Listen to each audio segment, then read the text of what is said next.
324th edition of the Illegal Motion College Football Podcast. In Nashville, Tennessee, I'm Matt Perkins. And a quick fade across the Harpeth River from me here in the Music City, it's our own offensive coordinator, the coach, Corey Burton. Hey, man, what's up? It's great to be here. Another week as we approach Halloween. Man, I'm excited. Let's rock and roll. Well, we can't get rock and roll without the third amigo in the second city, a man who may be having some technical issues tonight, but it doesn't even matter. It's our intrepid blogger from Big XII Accounting, Josh Cook. Well, it was parent-teacher conferences, so I'm already running behind. And then, hey, that's me tomorrow, by the way. Yeah. And you know what? My computer decided not to have my camera connect. Nothing is working. I really got to stop going to Brian Ferentz tech support. It's just not. It's not a good place to go. It's ranked 133rd out of 133 tech support lines nationwide. Okay. Speaking of parent-teacher conferences midway through the semester, we're a little bit more than midway through the college football season. So today is going to be sort of a reflection on the first half of the season, looking forward to the second half of the season. Before we get into all of that, though, want to remind you guys that we are presented by betonline.ag, where they continue to be your number one source for all of your online sports wagering needs. You name it, they've got it over there at BetOnline. Head on over to the website or use your mobile device to sign up today and receive a 50% welcome bonus on your first deposit with our promo code BELIEVE. That's BLEAV. BetOnline, where the game starts. We will start with usually we do one big takeaway from the weekend. Today we're going to do one big takeaway from the first half of the season. And I will go ahead and jump in first. And I am still going to say that the Pac-12 and the sort of the swan song of the Pac-12 has been even better than we could have anticipated. Washington is one of the most exciting teams in the country. Oregon is just right there behind them. Colorado made obviously a lot of noise. They've struggled as of late, but everything and all the hype that Deion Sanders has brought around that program has been good for the sport, if not just to add interesting discourse to the world of college football. USC, great offense, and then we see them imploding again here in the second half. Utah without Cam Rising. There's some awesome football being played out west, and it's a shame that this is the last season that we have a Pac 8, 10, 12, whatever. So it's been an uplifting story in some ways, but it's definitely very bittersweet. So, Coach, I will toss it over to you. What has sort of been your one big takeaway from the first half of the season? Ooh, just one? I mean, you could have a couple. I don't care. You could do what you want with your time. Okay, here we go. Takeaway number one: USC is Charmin soft. Not that surprised me, but it is ranked true. One big surprise is how good Louisville is, how good Duke is, and really just how fast Florida State became really, really good. Is a big takeaway there. Georgia, no surprise there. Lose a lot of people from a back-to-back national championship run. A little bit of struggle. Still undefeated. Still number one. So how much struggle is it really? Not much. And then obviously the big takeaway right now is the story that's happening with this whole Michigan stuff. It's pretty crazy. So those are some of the things that jumped out at me. I mean, there's a lot more that we could probably get into, but I'm gonna stick with those. All right, Josh, what are we missing? Well, I wanted to dip our toes into a couple smaller conferences. We like to give them some love here. So I want to talk about the Jacksonville State Gamecocks. They are 5-1 in conference, 7-2. Can't go bowling. James Madison, nationally ranked. I hate that. Nationally ranked. They're atop their conference standings. Can't go bowling. It's absolutely stupid. Absolutely stupid. And then Air Force, Air Force 19th in the country, 7-0. They win out. They're probably going to be in one of those big, huge bowl games as the Group of Five representative. It's pretty crazy. We all thought Air Force was going to be pretty good this year, but I don't know if we had them sniffing that auto bid here. Okay, so hold on a second. I have a Yeah, question. The yeah, auto bid goes to the highest ranked group of 5 team, correct? yes, Mhm. Bowl bids are done before the Army Navy game. Oh, I'm sorry. I'm thinking the yes. Army Navy and it's the Air Force, and I am thinking of the wrong branch of our military. So You're that all, game will not matter. you're all right. Although a fun side note about that game, with I don't know if you saw all the ins and outs of Army joining the American, but the league is letting Army Navy remain a non-conference game at the end of the year. But get this, Hmm. if Army Navy are in the title game for the conference, they will play back-to-back weeks. Okay.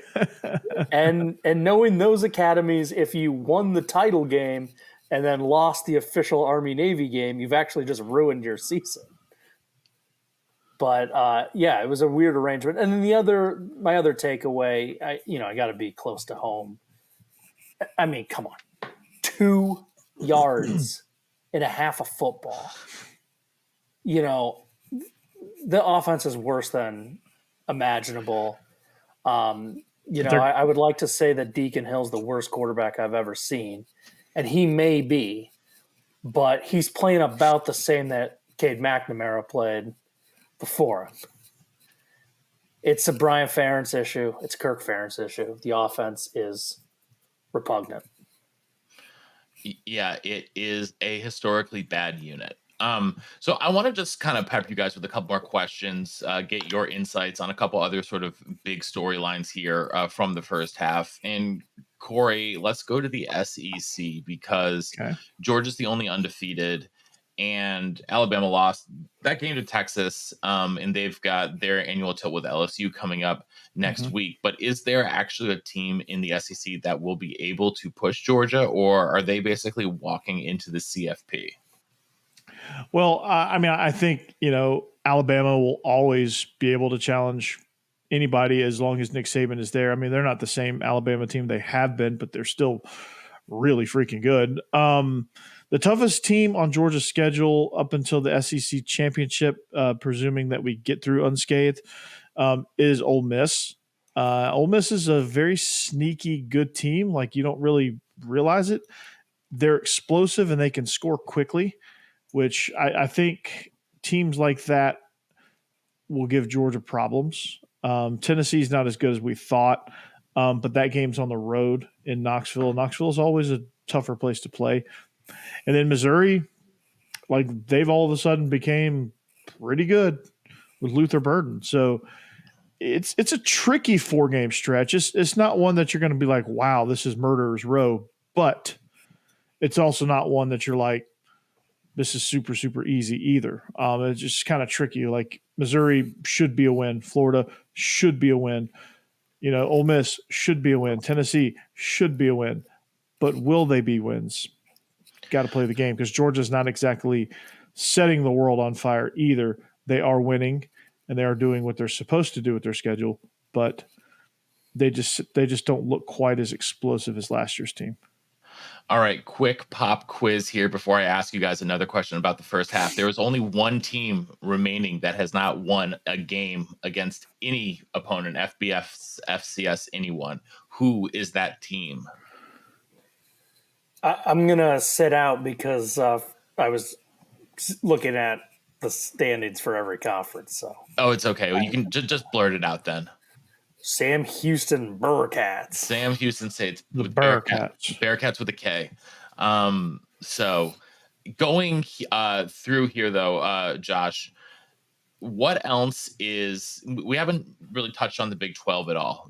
The Oklahoma seems like right now they're atop the conference. They're the only undefeated team in conference, but it still feels a little bit tenuous despite the win against Texas in the Red River Shootout. That game was very close. Kudos to Oklahoma for winning, but then they nearly got run over by the Gus Bus last week, which would have been really embarrassing for Dylan Gabriel to transfer to Oklahoma and then lose to UCF after leaving there. That didn't happen. They're still on top, but it feels a little bit shaky. We've seen all sorts of weird wins and losses from this conference. So, Josh, sort of how do you feel about the Big 12 at the moment? Ooh, well, it's really exciting because there's been some absolutely, you mentioned it, absurd outcomes. So, Oklahoma, they've already made it halfway through undefeated. They've already beaten Texas. Their remaining slate, none of those teams are ranked. Their road trip to Kansas is probably their toughest game, but Kansas just has been dealing with injuries, especially at quarterback, where it's kind of been a revolving door. They travel to Oklahoma State. The Cowboys are kind of an interesting team. I'll talk about them in a moment. And then they have West Virginia, who's come back to earth. They've been returning to Neil Brown football the last few weeks. At BYU, who is okay. They're 2-2 in conference, 5-2 overall. Game is in altitude, but they should roll. And then they end with TCU, who's been just kind of all over the map at 4-4.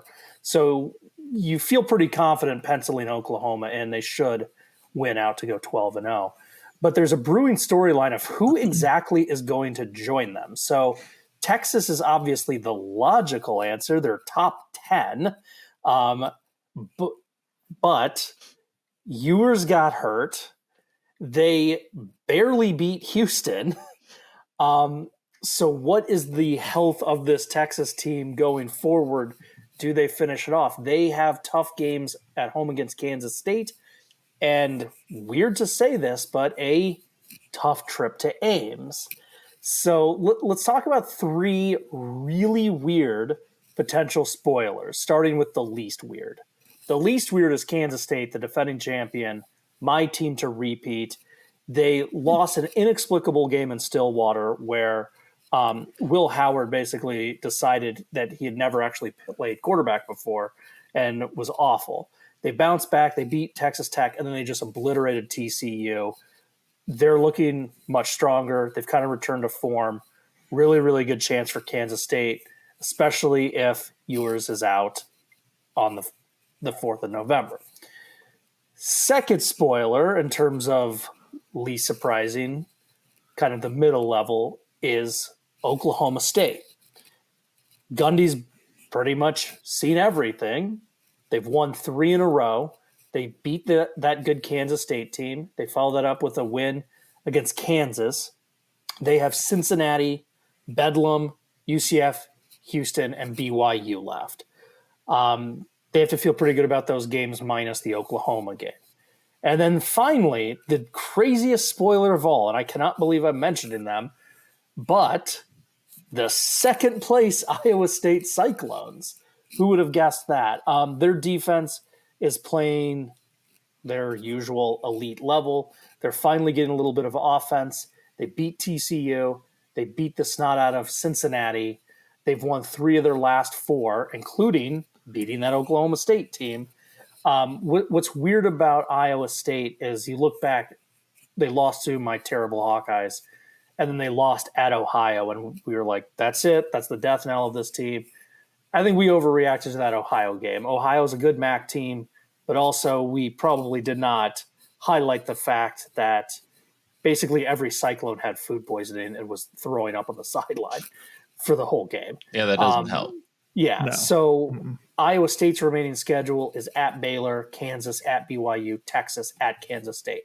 Iowa State has the hardest schedule to play a spoiler. They're also the most surprising to even be at this position 7 games into the season.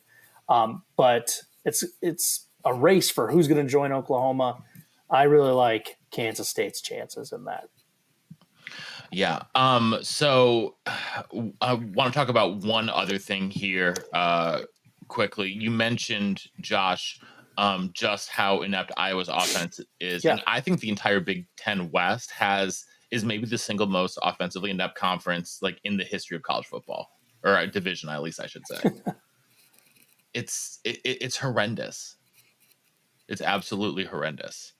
Yeah. There are Wisconsin, which has 188 total points, would be sixth in the Big Ten East in total points, and they're atop the division somehow.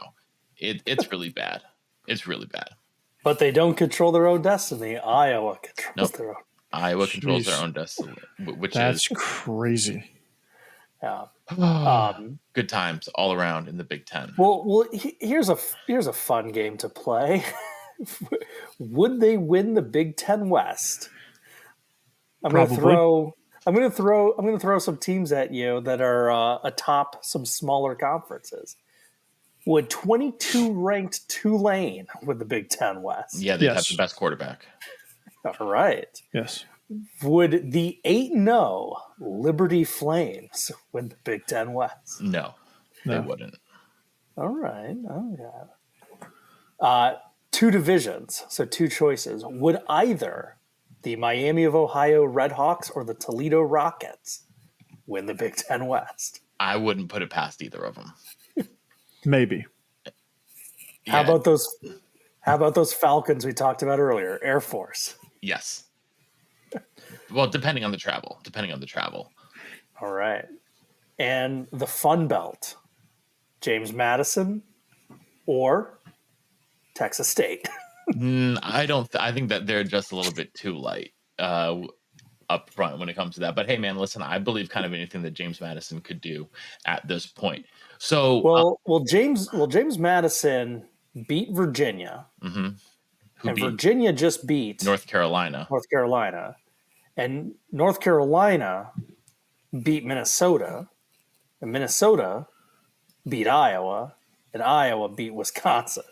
So with the transitive property, which James Madison we're getting deep into this. James Madison is the Big Ten leader for the West.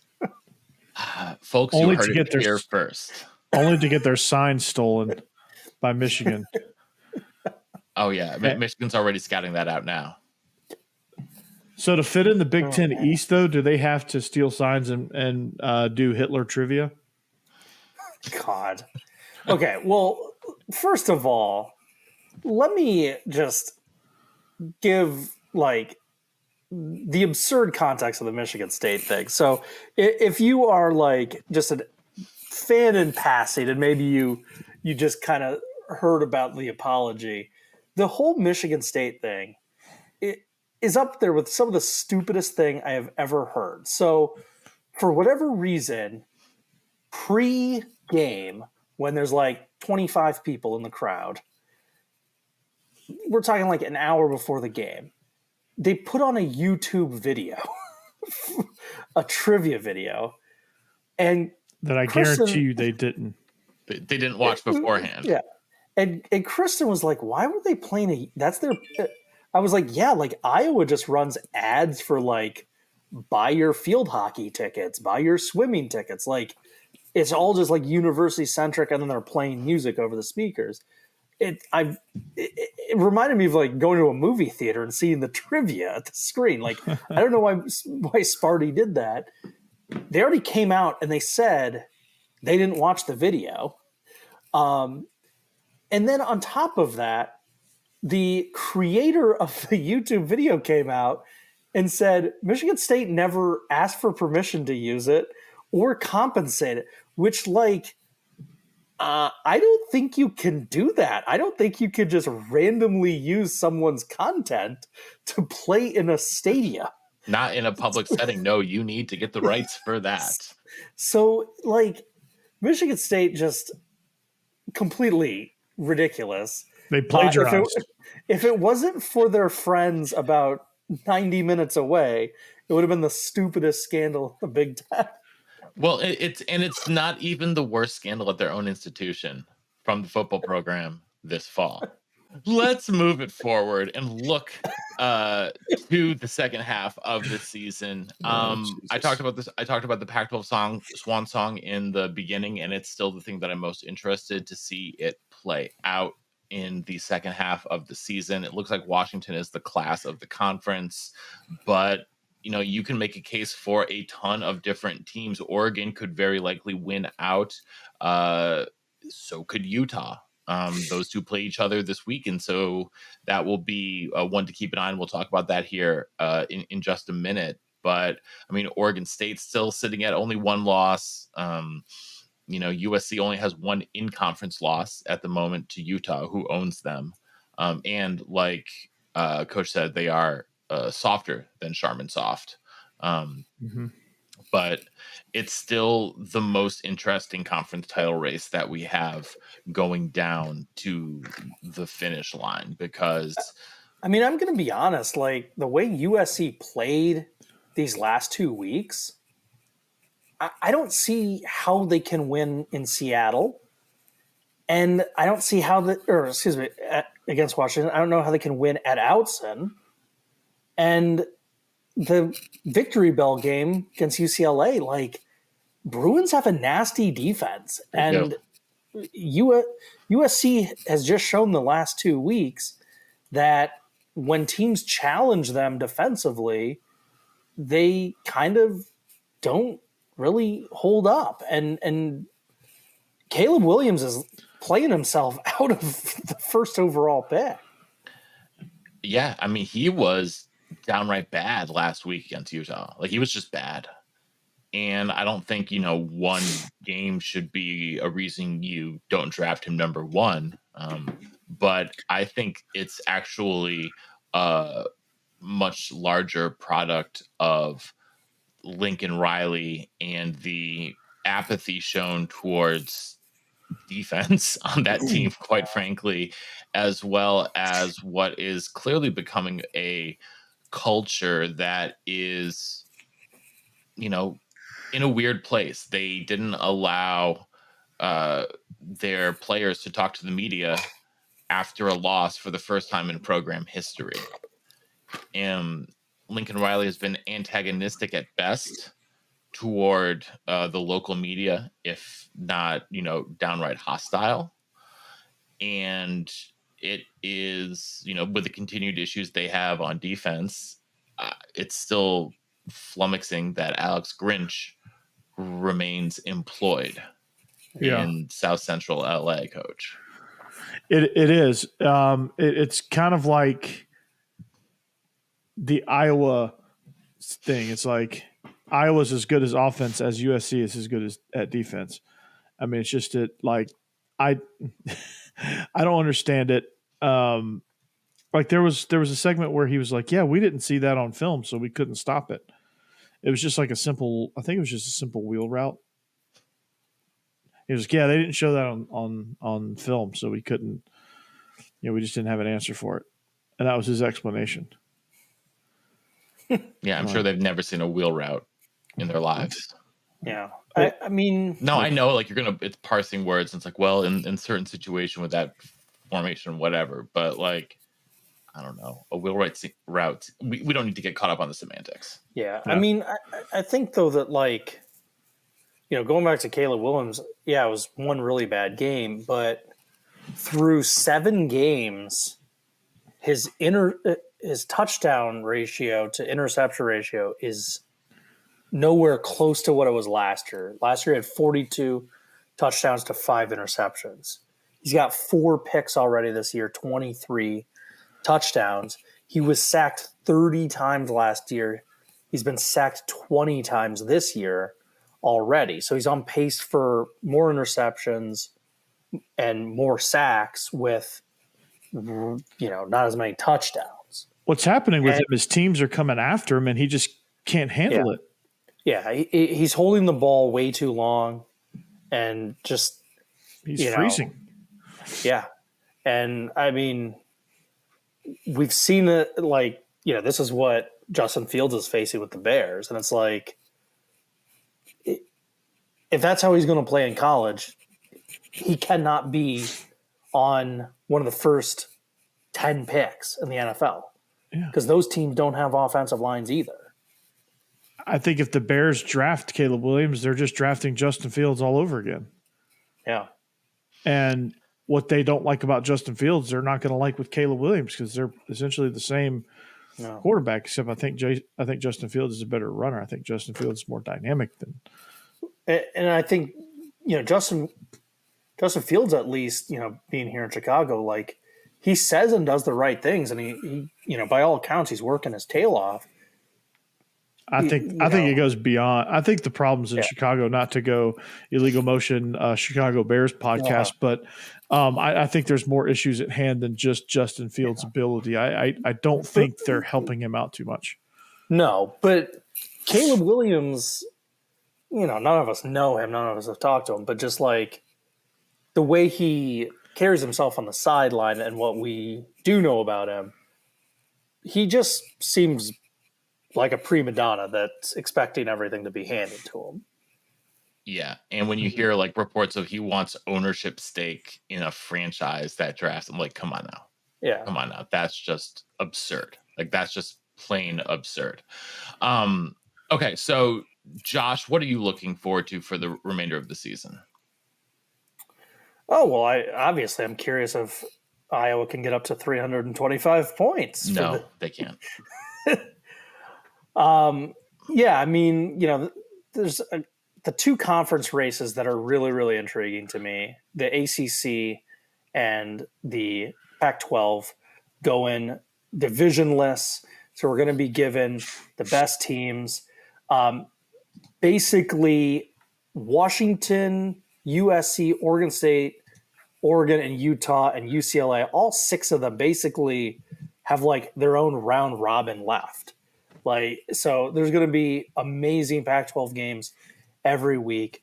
And then in the ACC, we have Florida State clear of pretty much everybody at 5-0.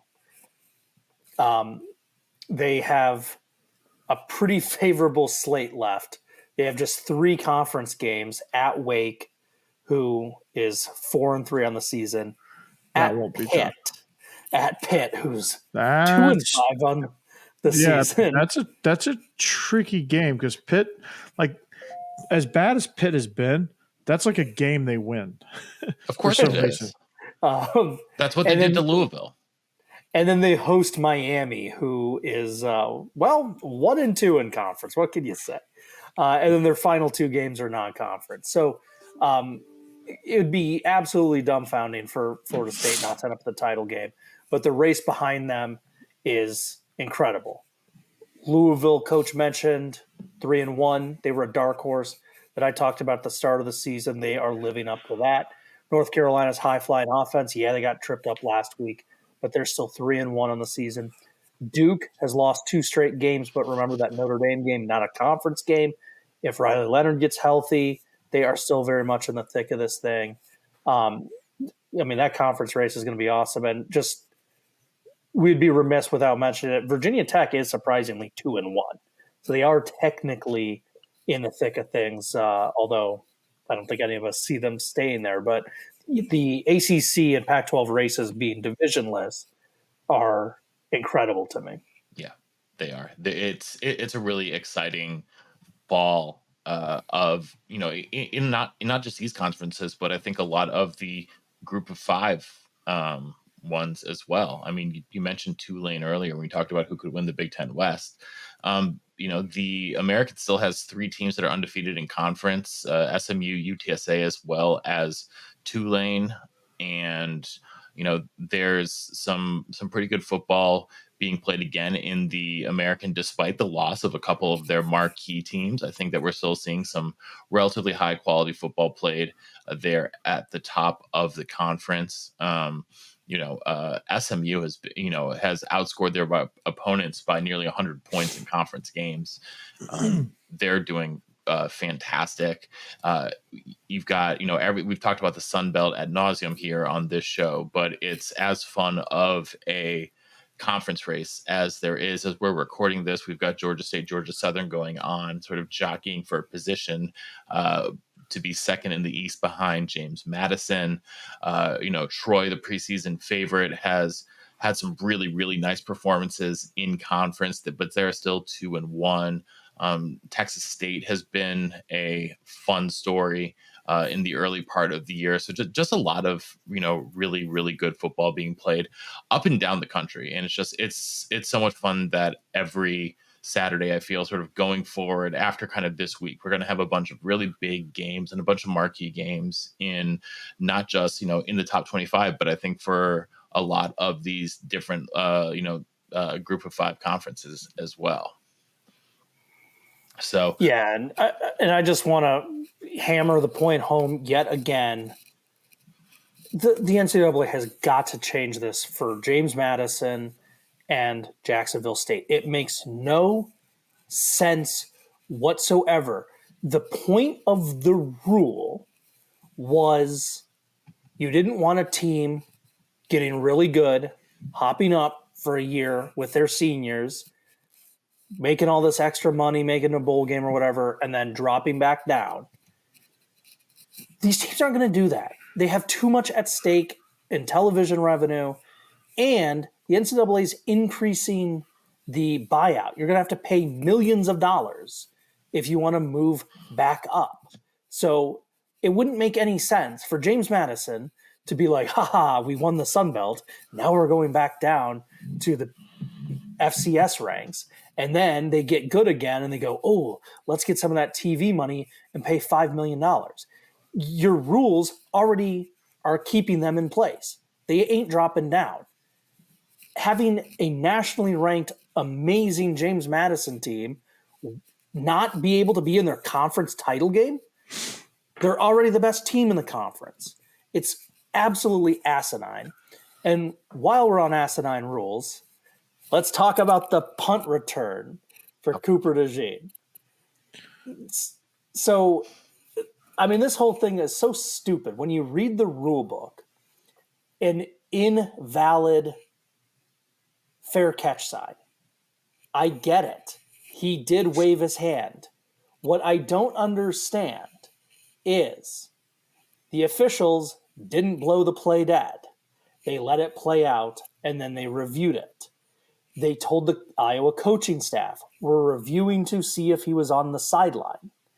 And then the official in the booth goes, oh, I think they missed this call. Yes, they followed the correct rules as written. However, it opens up a potential can of worms on, oh, we reviewed it. The refs missed a holding. Let's call.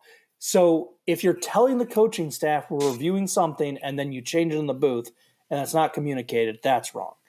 If it was so obvious, the ref whose sole job is to watch the returner, if he didn't blow it dead, then clearly something was not obvious at the time.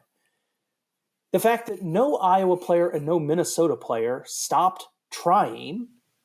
So there's the spirit of the rule and then the letter of the rule. And in this case, they follow the letter of the rule. But the whole point of that... Even that was a stretch. Exactly. But the whole point of it is to prevent chicanery by the return team and to protect the punt returner. It was a crap punt, nowhere near Coop, that bounced. He was not going to get blown up on the play. And no Minnesota player thought he called fair catch.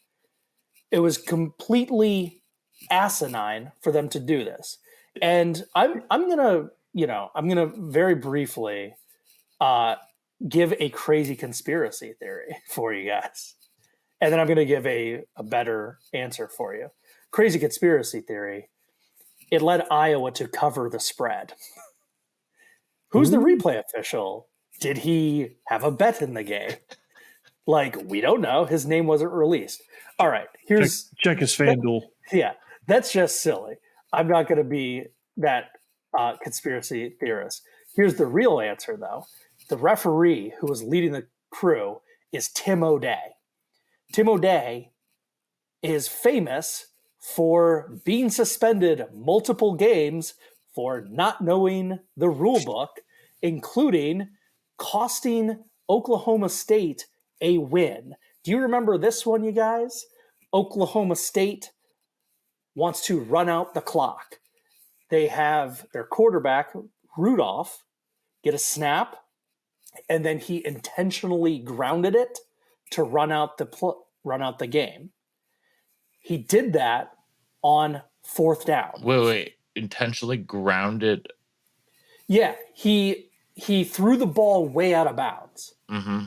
He gets the snap, Oh, I see what you're saying. turns, Yep. and throws it like to the top of the stadium. Yep. While he does that, the clock burned out. Gotcha. Tim O'Day rules it was a penalty. It was intentional grounding because no one was near where the ball was thrown, and he was still in the tackle box. So he ruled it was intentional grounding on 4th down. That comes with a loss of down and a change of possession. You can't have a game end on a penalty. So he gave Central Michigan an untimed down. Yep. Central Michigan wins on a Hail Mary, except doofus Tim O'Day, who is one of the stupidest humans to officiate the game, didn't know that you can't do an untimed down in that position. A loss of down penalty, which is what intentional grounding is, cannot result in an untimed down to end a game or a half. So he's already had a track record. Last year, against Minnesota in the very same game, he had a blown call on an Iowa interception that was also universally panned. But no one paid as much attention because Iowa ended up winning the game, and it didn't impact the end result. This guy has a track record of being among the worst officials in the entire country. And it makes no sense that he is employed. Shows you where we are with refs. Yeah, it's not the most desirable job out there these days, I suppose. All right, we'll finish it up with one for the road like we usually do. One thing we're looking for this weekend, I mentioned it earlier. What am I looking forward to? It's Oregon at Utah. Utah coming off of that big win over USC. They announced this week Cam Rising will not be back at all this year. They don't need him. They got a pig farmer. Yep, they got a walk-on pig farmer. Also, nor will Brent Kuthi, the tight end. Oregon, basically this is an elimination game to make the title because of Oregon's already lost to Washington. Utah already has their one loss, their single conference loss, I should say, and I guess their single overall loss on the season when they lost up at Oregon State, an Oregon State team who was also in the mix. But this weekend, Oregon and Utah are, I think, the marquee matchup in the entire country. The standings would also rate that out. I know that Utah Stadium is known as the loudest stadium in the country, them in Washington. And I think that there's a chance this weekend that this is, they set a record for number of decibels achieved in one crowd. So it's going to be an awesome game. I'm definitely going to be locked into that as well. Obviously, as Wisconsin versus Ohio State under the lights at Camp Randall Stadium. That should be that should be a lot of fun for everyone involved. So especially the Michigan fans who are scouting it. Who are scouting Ohio State. Maybe they actually at least use like a different name and some burner phones this time. We'll see. Nah, why would they do that? All right. Well, mine for the road. I'm all fired up. I'm ticked off about my computer not working. I'm ticked off about Iowa being incompetent and nepotism. So I can't just do one for a road. I need like a quick 6-pack. So I'm going to down a 6-pack here real quick. We got the Duke Louisville game.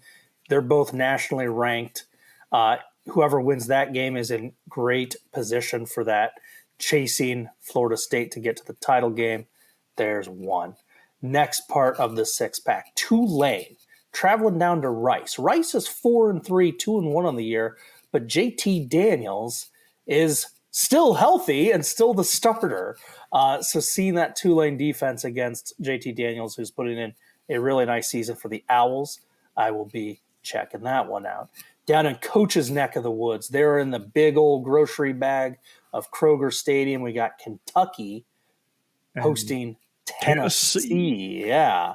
I'm assuming this is a rivalry of sorts. What do they call this one? The fifth Saturday in December? Is that this game?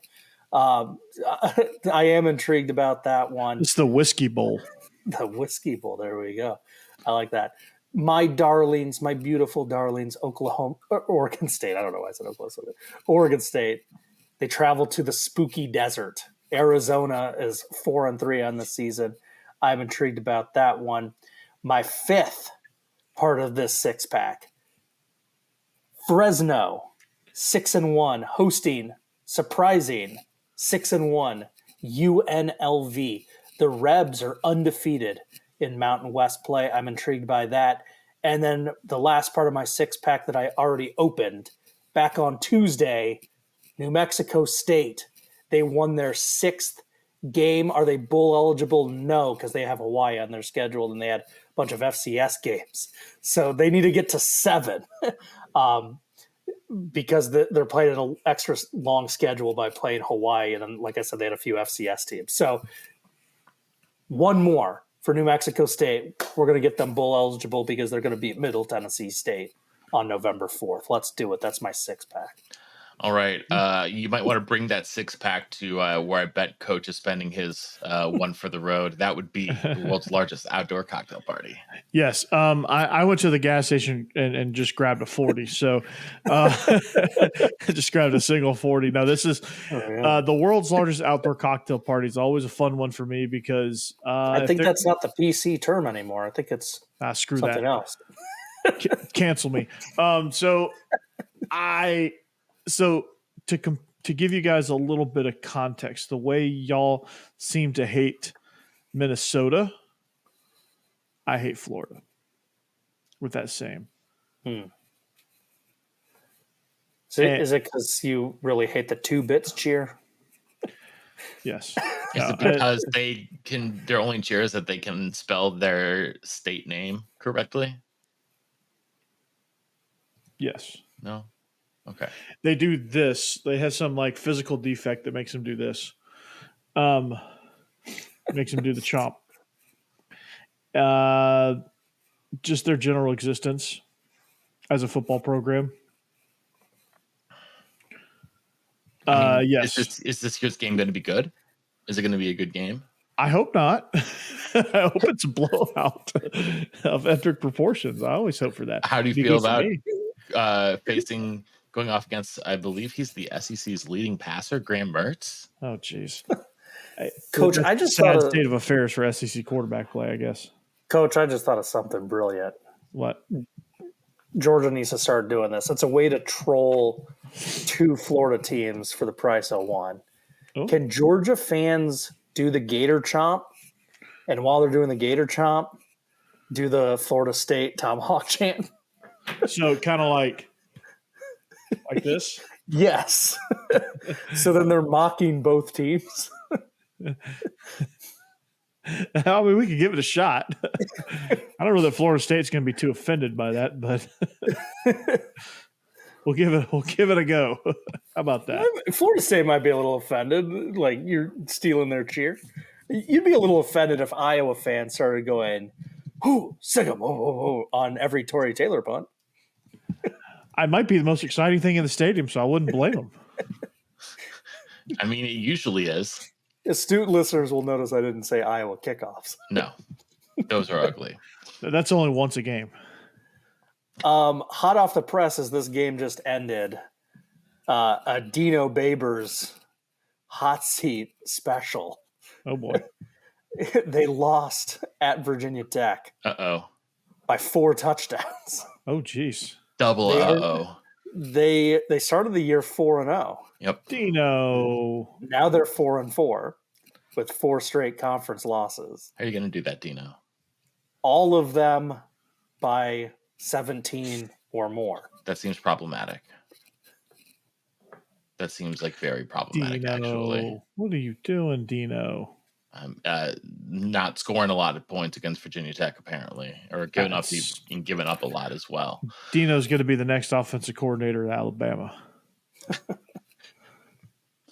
What's crazy is their remaining schedule is Boston College, Pitt, Georgia Tech, and Wake. They could end up 8-4. Yeah. I mean, you're not wrong. You're not wrong. You're not incorrect. Well, you're not wrong is also probably a good place for us to end this episode here tonight. We thank you all for tuning in wherever you are right now to the Illegal Motion College Football Podcast. So, on behalf of our own offensive coordinator, the coach, Corey Burton, here in Nashville, Tennessee, and our intrepid blogger from Big Ten and Counting, Josh Cook, up there in Chicago, Illinois, I'm Matt Perkins in the Music City saying so long and see you next time on the Illegal Motion College Football Podcast.